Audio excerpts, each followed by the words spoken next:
imagine you're this young guy and your wedding is just days away, right? Mm-hmm. And you're getting ready to, start this whole new chapter in your life. Yeah. But then Exciting time. it's an exciting time. Yeah. Yeah, and then suddenly it's all cut short. Right. You become a victim of, mistaken identity and all this racial tension that's going on in the world. Yeah. This isn't like a scene from a movie or anything, though. No. This is the tragic, true story of Vincent Chin Mm-hmm. and his murder back in 1982. 1982. And, it sparked this whole movement for Asian American civil rights that we're still seeing and feeling the effects of today. You know what really gets me about this story is that it really shows how economic anxiety and racial prejudice, they go hand in hand. Yeah. Like, you see it time and time again, especially when society is going through all these changes and, like, everyone's uncertain about the future. Exactly. And that's exactly what we're going to be diving into today. So we've got a whole bunch of different sources for you today. Lay it on me. Okay. So we have this book called From a Whisper to a Rallying Cry. Okay. We also have a New Yorker article, a PBS documentary called Who Killed Vincent Chin? Oh, wow. And we even have some firsthand accounts from people who were actually there. That's incredible. So we're going to break down the context of what was happening in Detroit in the 1980s. Right. We'll look at, the events that led up to Vincent's murder. Okay. And we'll even dive into all the crazy legal battles that came after. I think it's important for people to really understand what was going on in Detroit in the 80s. Yeah. The American auto industry was really hurting back then. Yeah. They were getting hit hard by competition from Japanese car manufacturers. Right. There were layoffs, like, everywhere. Yeah. And you can just feel this sense of fear and resentment, especially among the auto workers who were losing their jobs.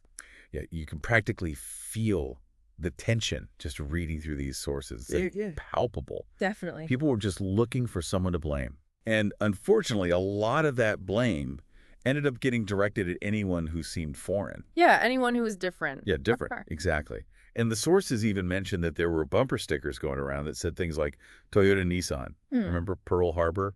Oh, wow. It was just a time of a lot of anger and a lot of frustration. Yeah. And unfortunately, sometimes that anger turned into actual violence. Oh, yeah. There were reports of people vandalizing Japanese cars. Oh, really? Yeah, like just taking it out on their property. Wow. And even attacking people who they thought were Japanese. That's awful. Yeah, it was a really scary time to be seen as an outsider. Yeah, and it created this climate that was just ripe for scapegoating. Exactly. And that's where Vincent Chin's story comes in. Right. So Vincent was a 27-year-old Chinese-American. Okay. He was working as a draftsman. Mm-hmm. And get this, he was actually working 2 jobs. Wow. To try and, build a good life for himself and his fiancée. Yeah. And he was just days away from his wedding, full of hopes and dreams. It's heartbreaking. It really is. And his story is just so poignant because he represents so many immigrants who come here wanting to work hard and contribute. Absolutely. He was doing everything right. He was. And his murder was just this senseless act of violence that really shook the Asian American community. It really did. And to make things even more tragic. Yeah. Vincent was out celebrating his bachelor party at this place called the Fancy Pants Club. Oh, wow. The irony. Right? Like a celebration turns into a tragedy. The name of the club itself is kind of a sign of the times, isn't it? Yeah, it really is. But it was inside that club that everything went wrong. Yeah. Vincent got into an altercation with this guy, Ronald Ebbins, who was a laid-off Chrysler worker, and his stepson, Michael Nitz. So now all of our sources give slightly different accounts of what actually happened inside the club. Oh, really? Yeah, some say that Ebbins started yelling racial slurs at Vincent, mistaking him for being Japanese and blaming him for the auto industry's problems. Oh, wow. Others say that it was just a typical bar fight that escalated. Okay. But regardless of how it started, the fight spilled out into the parking lot. Uh-oh. And that's where things took a really dark turn. Okay. Ebbins went to his car and he grabbed a baseball bat. No. And Vincent, sensing that things were about to get really bad, he ran for his life. That's terrifying. Like something out of a nightmare. Yeah. But unfortunately, this was all too real. Right. You're out with your friends celebrating and then suddenly you're running for your life. It's unimaginable. It is. And it wasn't just a random act of violence either. No. Witnesses said that Ebbins and Nitz chased Vincent for blocks. Wow. Like they were determined to catch him. They finally spotted him outside of a McDonald's. Oh, no. This young man cornered and terrified with nowhere to escape. It's chilling. Ebens and Nitz, they attacked him brutally. Oh my gosh. Witnesses said that Ebens was swinging that bat so hard it sounded like a baseball player going for a home run. That's a horrifying image. It really is. Yeah. And it's just a stark reminder of how quickly things can turn violent when prejudice and anger are allowed to just fester. Yeah. And Vincent's case, it's not isolated. It's part of this larger pattern of violence against Asian Americans that's often fueled by these misconceptions and this need to scapegoat someone. Exactly. It's tragic. Before he lost consciousness, Vincent managed to say, "It isn't fair." Oh, wow. And he died 4 days later from his injuries. It's just heartbreaking. Yeah. And it makes the whole situation just seem even more unjust. Yeah. And that feeling of injustice was made even worse by how the legal system handled everything at first. Right. So despite how brutal this crime was and how obvious it was that this was racially motivated, Right. Ebens and Nitz got a plea deal. What? Yeah, they pled guilty to manslaughter, and they Yeah. got sentenced to 3 years of probation Probation. and a $3,000 fine each. Are you serious? That's it. No jail time. I just can't believe that such a light sentence was given for such a horrific crime. Yeah, and to make matters worse, the judge in the case actually said that Ebens and Nitz weren't the kind of men you send to jail. Wow. You can imagine the outrage and disbelief in the Asian American community. I can't even imagine. That statement from the judge really highlights the attitudes and the biases that were prevalent back then. Yeah. It shows this deep-seated devaluation of Asian American lives. Exactly. It was a huge slap in the face to Vincent's family and to the entire community. I bet. And Vincent's mother, Lily Chen, Right. she said something that was so powerful. She said, "Something is wrong with this country."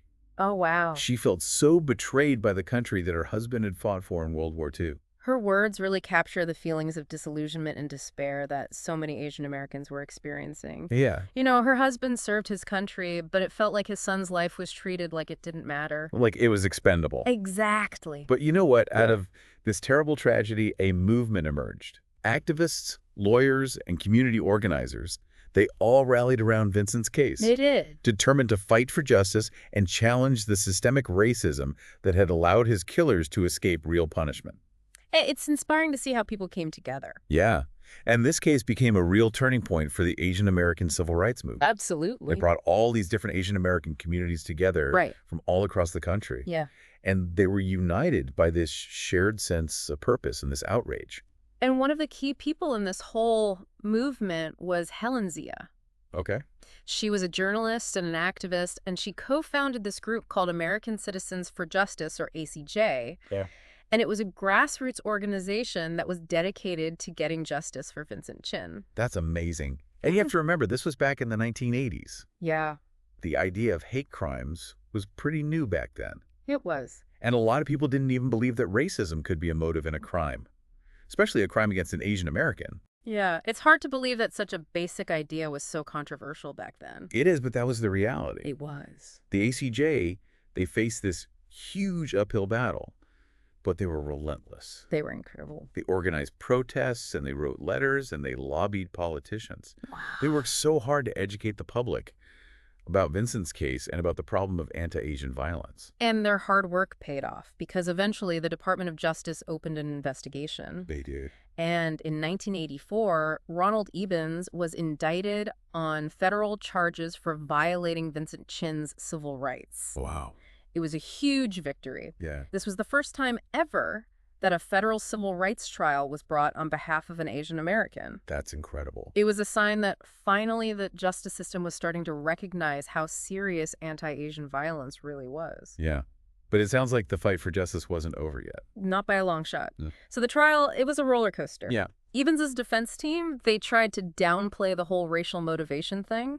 They were trying to say that it was just a bar fight that got out of hand. Oh, okay. But the prosecution, they had all this evidence. Yeah. Witness testimonies, Ebens' own words. Oh. And it all painted this clear picture of a hate-fueled attack.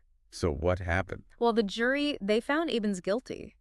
Wow. And he was sentenced to 25 years in prison. 25 years. Yeah, it felt like justice was finally being served. Yeah. But as we've seen so many times before, the legal system, well, it's rarely straightforward. Right. Ebens appealed the verdict. Okay. And get this, his conviction was overturned on a technicality. Are you kidding me? Yeah, and they ordered a retrial. Oh, wow. But this time the trial was held in Cincinnati, Okay. and the jury was all white.